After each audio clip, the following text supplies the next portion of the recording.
Pros of the labor ward. The best position in the labor ward is lying on your side. In fact, the left hand side preferably. Why we don't allow you to lie on your back is you'll be constricting a major blood vessel, and it will reduce blood flow and oxygen to your baby. Some people can, out of pain, ask you, can I walk around? There is a stage when you can move around though, but there's a point it will get to. Your midwife will not allow you to move around again. You can only stand if you want. There's a point that the pain will take you to. You start asking, please, can I sit down?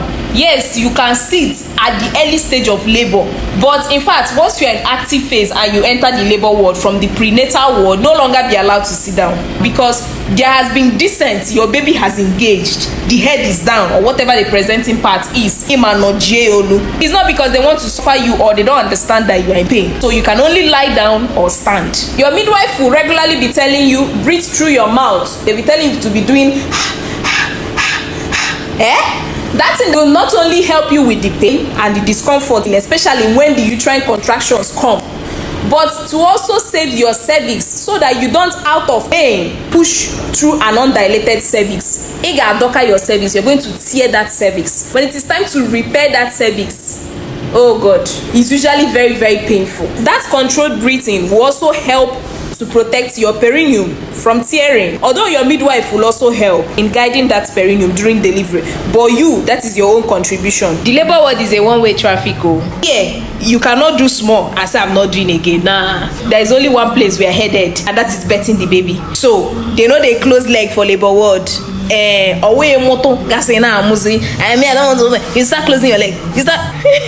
No. You cannot do it in the labor ward. Also, do not push until you are asked to. It is for your own good. There are so many positions for delivery, but if she decides to work with the lithotomy position, which is the commonest one we use here, to tell you how to grab your ankles, look at your navel, raise your head up, and how to push. Because after giving birth to that baby and the repairing session starts, you no go like her. So work with your midwife.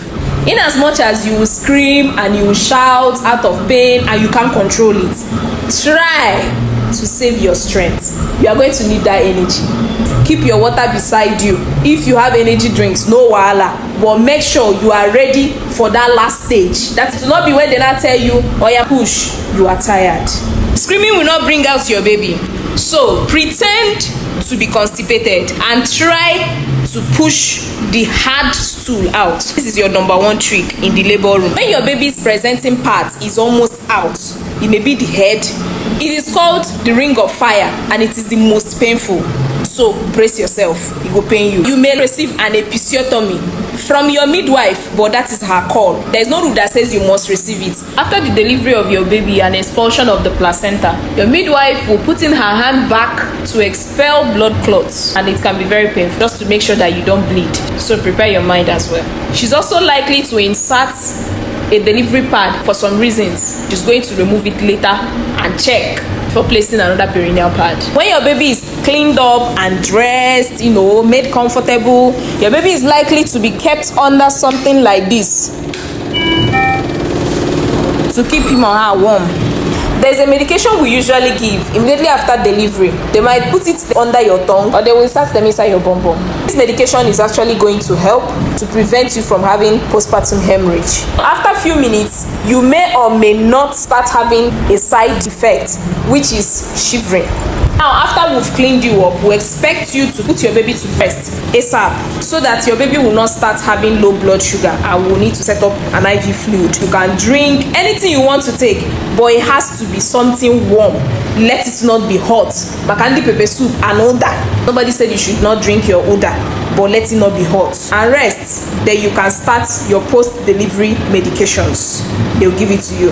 You are expected to also rest in the labor ward for a while before they transfer you to the postnatal ward with your baby. So this video is not to tell you exactly what will happen on your delivery day and at the facility that you registered with, because it may not be exactly the same thing, but it's to give you an idea of what it's going to be like.